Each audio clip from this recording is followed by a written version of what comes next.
¿Alguna vez has sentido que tu mundo entero se derrumba en un instante? ¿Que todo lo que construiste con amor y sacrificio desaparece de la noche a la mañana? Yo sí. Me llamo Carlos Méndez, tengo 47 años, y lo perdí todo cuando la persona que más amaba me traicionó de la manera más cruel.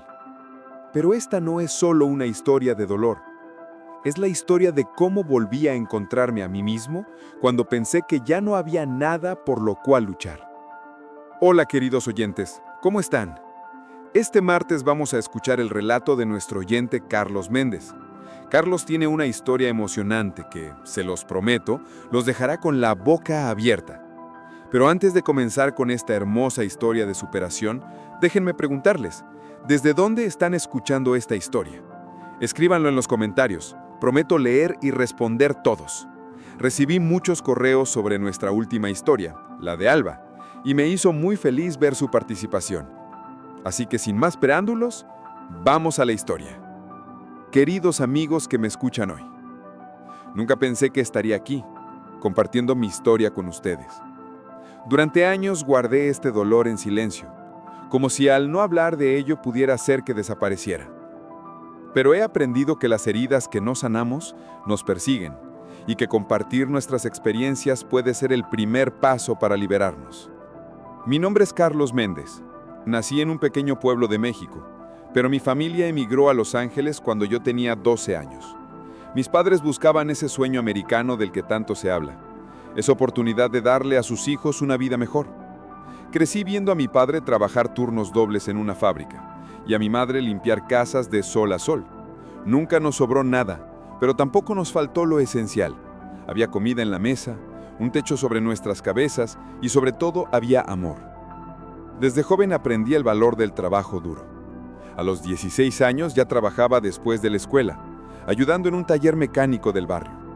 Me encantaba trabajar con mis manos, entender cómo funcionaban las cosas, arreglar lo que otros consideraban irreparable. Había algo profundamente satisfactorio en tomar algo roto y devolverle la vida. Qué ironía, ¿verdad?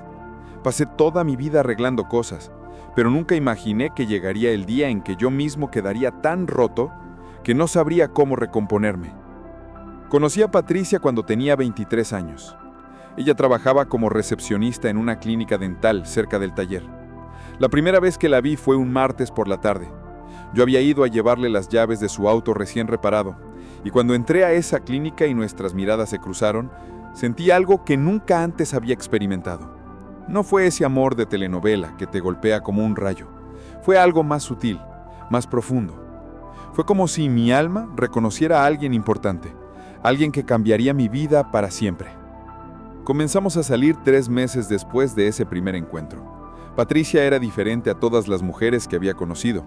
Era dulce, atenta, con una sonrisa que iluminaba cualquier habitación.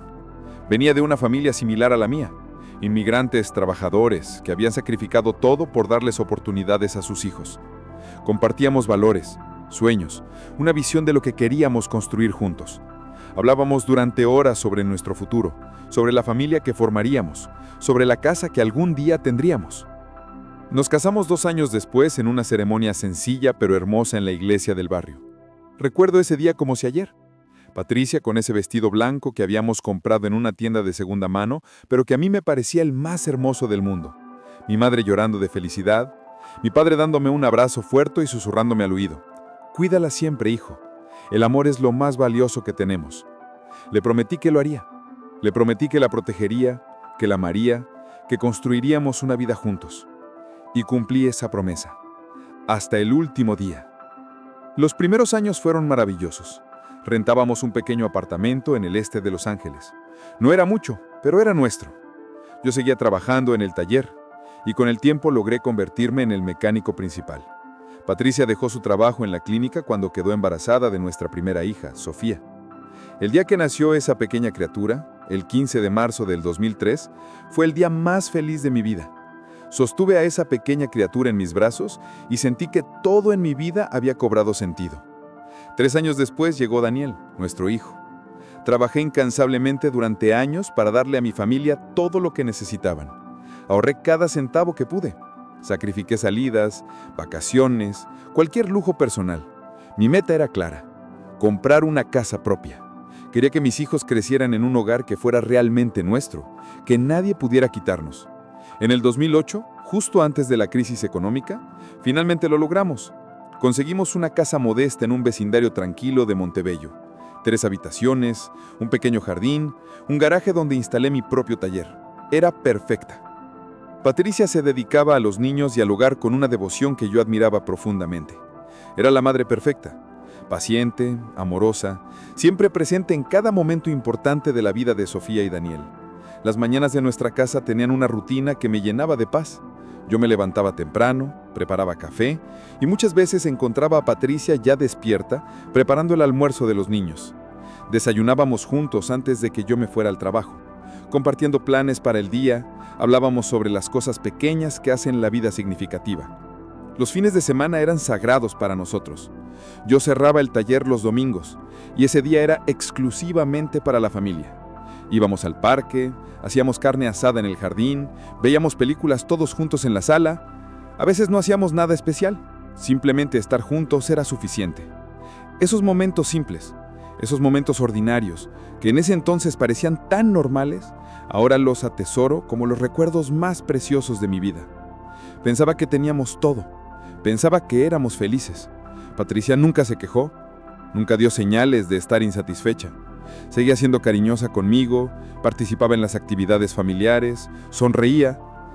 ¿Cómo pude ser tan ciego?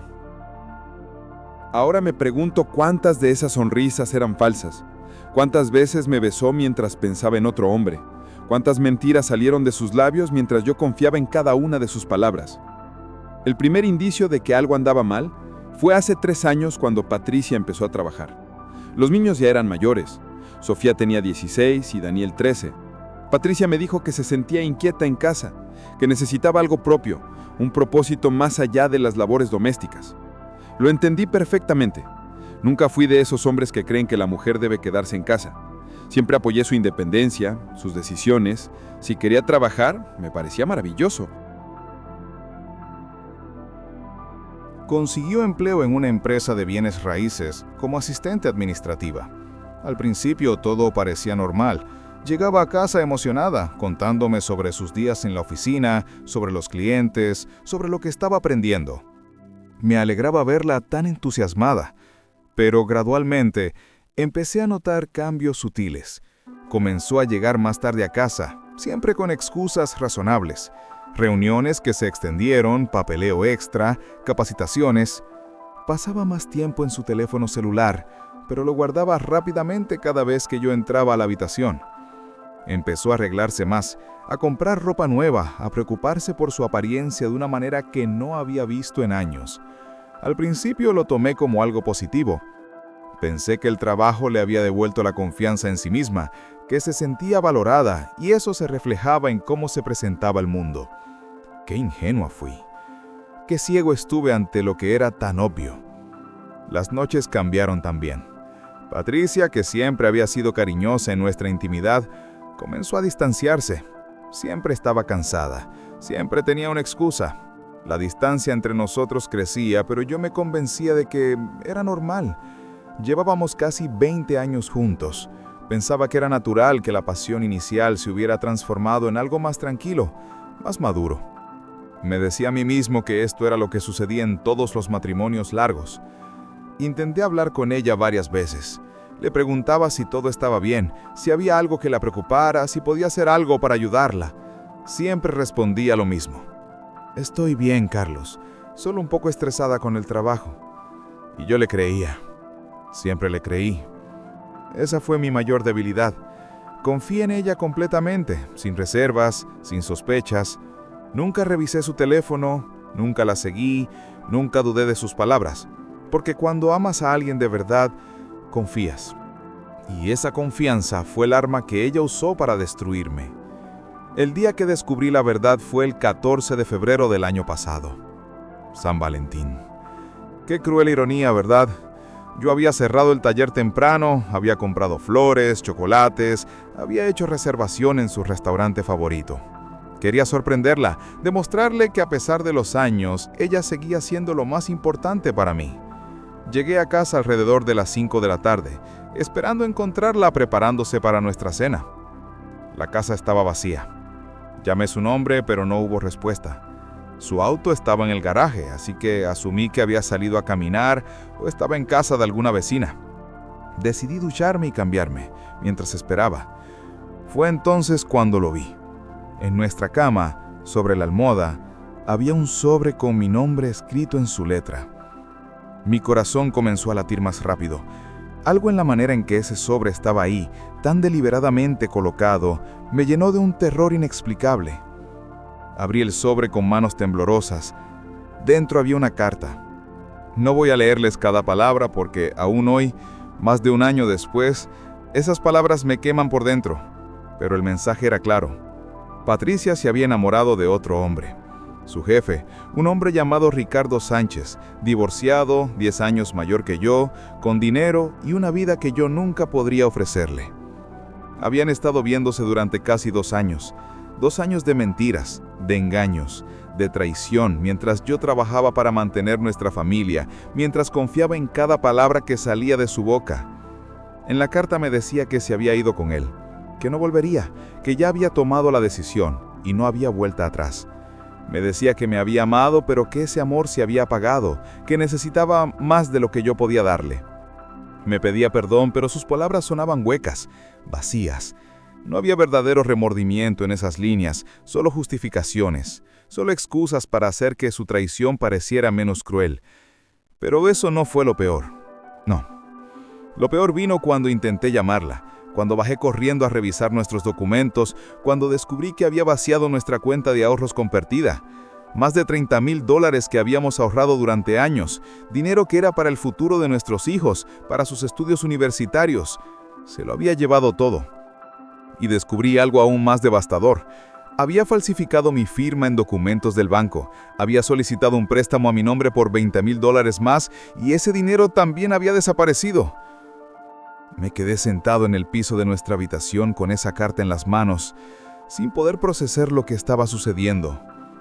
20 años de mi vida, 20 años de amor, de sacrificio, de construir un futuro juntos, todo destruido en un instante. Y lo peor de todo es que yo no había visto las señales, no había querido verlas. Estaba tan ocupado trabajando, tan confiado en la solidez de nuestro matrimonio, que no noté cómo ella se alejaba, cómo construía una vida secreta lejos de mí. Sofía y Daniel llegaron a casa unas horas después. Ver sus caras cuando les dije que su madre se había ido fue una de las experiencias más dolorosas de mi vida. Sofía, que ya tenía 19 años, se derrumbó en llanto. Daniel, con 16, se encerró en su habitación y no quiso hablar con nadie durante días. ¿Cómo le explicas a tus hijos que su madre, la persona que los trajo al mundo, que los cuidó durante años, simplemente decidió irse, que eligió a otro hombre por encima de su propia familia? Los días siguientes fueron una pesadilla. Intenté contactar a Patricia innumerables veces, pero había bloqueado mi número. Fui a su trabajo, pero me dijeron que había renunciado. Busqué a sus amigas, a su familia, pero nadie sabía nada, o al menos eso decían. Eventualmente descubrí que se había mudado con Ricardo a un condominio de lujo en Santa Mónica. Mientras yo luchaba para pagar las cuentas y mantener a flote nuestra familia, ella vivía una vida de lujo con el dinero que nos había robado. Contraté a un abogado. No tenía dinero para uno bueno, así que conseguí a uno que trabajaba con honorarios reducidos para casos difíciles. Cuando le expliqué la situación, cuando le mostré los documentos falsificados, el préstamo fraudulento, me dijo que teníamos un caso sólido. Podíamos demandarla por fraude, por robo, por falsificación, pero también me advirtió que los procesos legales son lentos, costosos y emocionalmente agotadores. Me preguntó si estaba preparado para eso.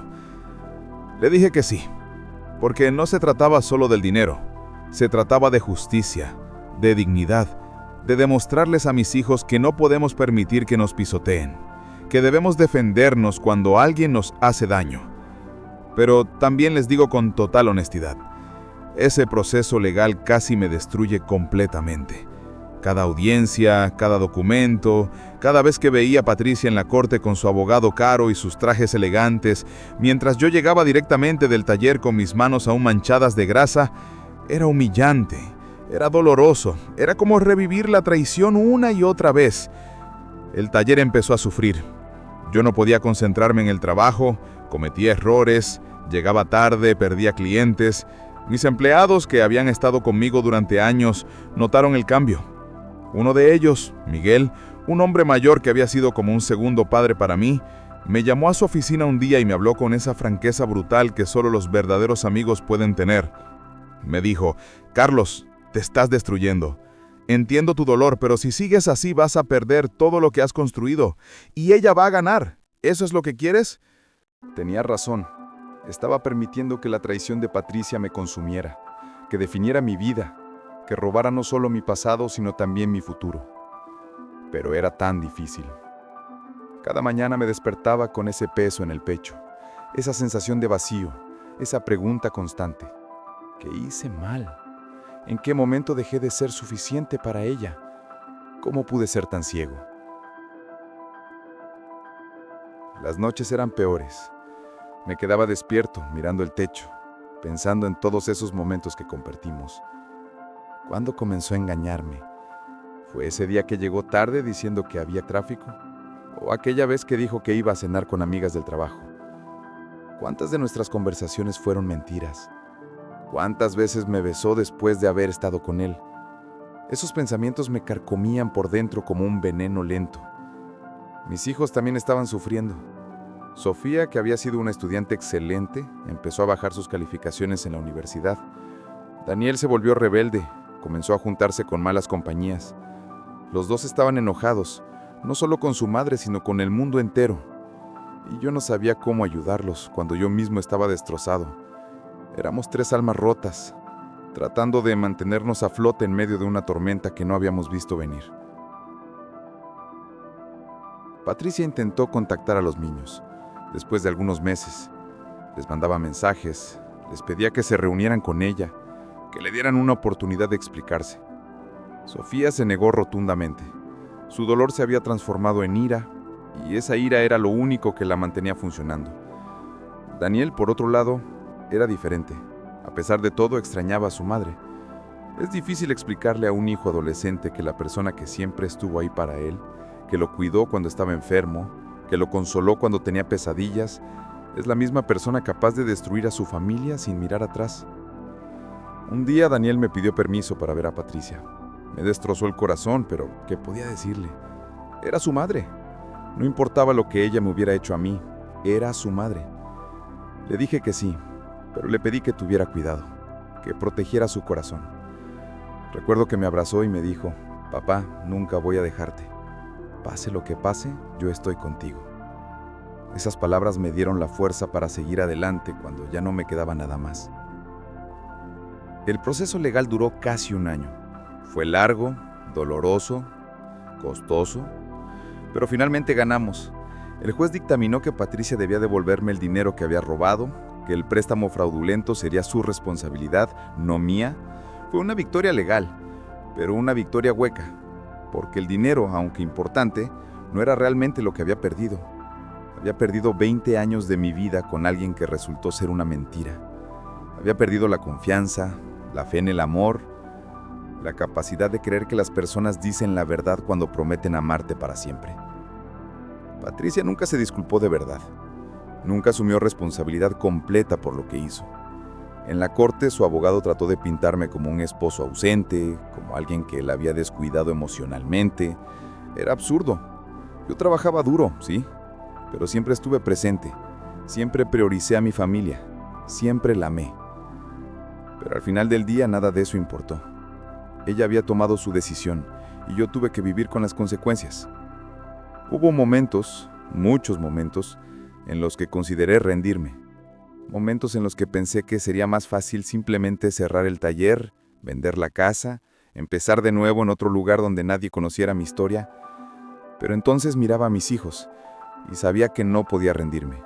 Ellos me necesitaban. Necesitaban ver que es posible sobrevivir a la traición, que es posible reconstruirse después de ser destruido, que el dolor no tiene que definir el resto de nuestras vidas. El punto de inflexión llegó de una manera inesperada. Fue hace 6 meses. Había pasado un día particularmente difícil en el taller y decidí ir a caminar solo por el vecindario para despejar mi mente. Sin darme cuenta, terminé frente a la iglesia donde Patricia y yo nos habíamos casado. No soy una persona muy religiosa, pero algo me impulsó a entrar. La iglesia estaba vacía, silenciosa. Me senté en una de las bancas del fondo y simplemente me quedé ahí, en ese espacio lleno de recuerdos. Fue ahí en ese silencio donde finalmente me permití sentir todo.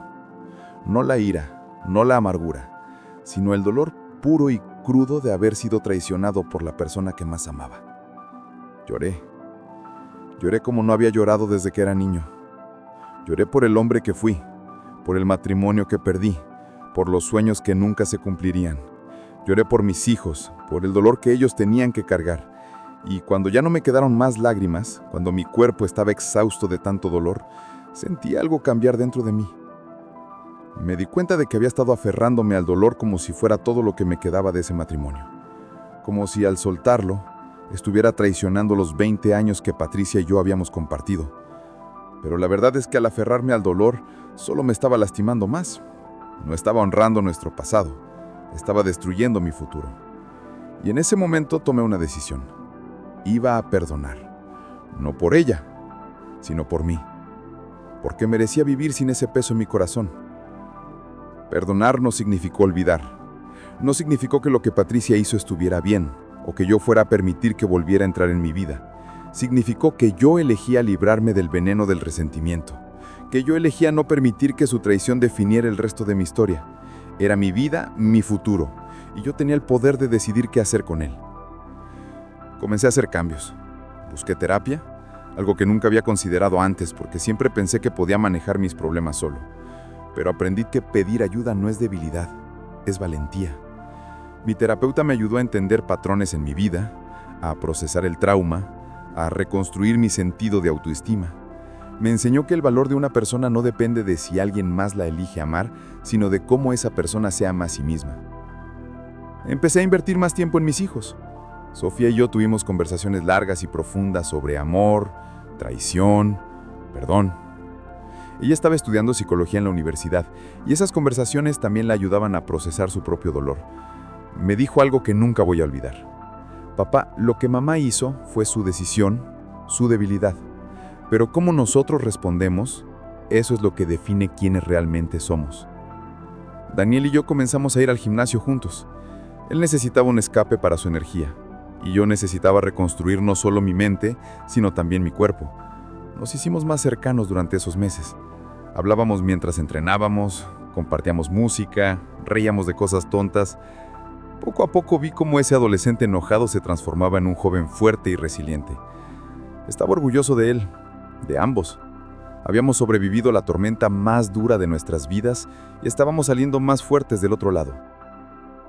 Hoy, más de un año después de ese día que cambió mi vida, puedo decir con honestidad que estoy bien. No perfecto, no sin cicatrices, pero bien. Volví a encontrar alegría en las cosas pequeñas. Un café por la mañana, una conversación con un amigo, el sonido de las risas de mis hijos. El taller está prosperando nuevamente. Mis clientes regresaron cuando vieron que yo había recuperado mi enfoque, mi pasión por el trabajo. Hace 3 meses, algo inesperado sucedió.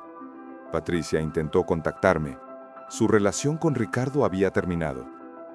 Él la dejó por alguien más joven, y ella se encontró sola, sin el dinero que pensó que tendría, sin la vida de lujo que había imaginado. Me escribió un mensaje largo, pidiéndome perdón, diciendo que había cometido el error más grande de su vida, que quería una segunda oportunidad, que aún me amaba. Le hizo mensaje varias veces. Hace un año ese mensaje habría destruido mi paz, habría reabierto todas las heridas. Pero hoy solo sentí tristeza por ella. Tristeza porque había destruido algo hermoso por una fantasía que resultó ser falsa. Tristeza porque había perdido a su familia por un hombre que no la valoraba más de lo que ella valoró a los suyos. Le respondí. Le dije que la perdonaba, que no guardaba resentimiento en mi corazón, pero también le dije que no había vuelta atrás, que el amor que sentí por ella había muerto el día que descubrí su traición, y que no iba a resucitarlo solo porque su plan no funcionó como esperaba. Le dije que le deseaba lo mejor, que esperaba que encontrara paz, pero que esa paz no la encontraría conmigo. Mis hijos también tomaron sus propias decisiones sobre la relación con su madre. Sofía eligió mantener la distancia, aunque ha ido a terapia familiar con Patricia algunas veces para sanar su propio dolor. Daniel ha desarrollado una relación limitada con ella, viendo por su cuenta que la persona que él idolatraba no era quien él pensaba, pero aún así eligiendo no cerrar completamente esa puerta. Queridos amigos que me escuchan, comparto esta historia no para buscar lástima, sino para decirles algo importante. La traición duele, las heridas del corazón son profundas, pero no tienen que ser permanentes. Nosotros tenemos el poder de decidir si permitimos que el dolor nos defina o si usamos ese dolor como combustible para transformarnos en versiones más fuertes de nosotros mismos. Aprendí que el amor verdadero no es solo lo que sentimos por otros, sino también lo que sentimos por nosotros mismos. Aprendí que la confianza, una vez rota, es casi imposible de reconstruir, pero la confianza en uno mismo siempre puede ser restaurada. Aprendí que no todas las personas que prometen amarnos para siempre cumplirán esa promesa, pero eso no significa que el amor no exista o que no valga la pena arriesgarse nuevamente. ¿Volvería a confiar en el amor? Sí, porque la alternativa es vivir con el corazón cerrado, y eso no es vivir. ¿Sería más cuidadoso? Por supuesto. Las cicatrices me enseñaron a prestar atención a las señales, a no ignorar los cambios, a valorar más la comunicación honesta. Pero no permitiré que lo que Patricia hizo me robe la capacidad de creer en la bondad de las personas. Mi nombre es Carlos Méndez. Tengo 47 años. Fui traicionado, abandonado, robado por la persona que juró amarme hasta la muerte. Pero sobreviví. Mis hijos sobrevivieron, y ahora estamos escribiendo un nuevo capítulo de nuestras vidas. Uno donde nosotros controlamos la narrativa, donde nosotros decidimos quiénes somos y qué merecemos. Si alguien que me escuche está pasando por algo similar, quiero que sepan esto. El dolor es válido, la ira es válida, el tiempo de luto es necesario, pero al otro lado de esa oscuridad hay luz, hay vida. Hay una versión de ustedes más fuerte, más sabia, más resiliente. Solo tienen que dar un paso a la vez, pedir ayuda cuando la necesiten, y nunca, nunca rendirse. Gracias por escuchar mi historia. Gracias por permitirme compartir mi dolor, pero también mi esperanza. Que encuentren la fuerza para sanar sus propias heridas y que sepan que nunca están solos en su lucha. Con respeto y cariño, Carlos Méndez. Carlos, hermano, qué historia. ¡Qué historia! Te felicito por tu coraje y tu resiliencia. Muchas gracias por compartir tu historia con nosotros. Tu historia es verdaderamente inspiradora. ¿Y tú, has pasado por algo similar? Cuéntanos aquí en los comentarios. No olvides dar me gusta y suscribirte a este canal. Un fuerte abrazo y nos vemos en el próximo video. Los espero allí.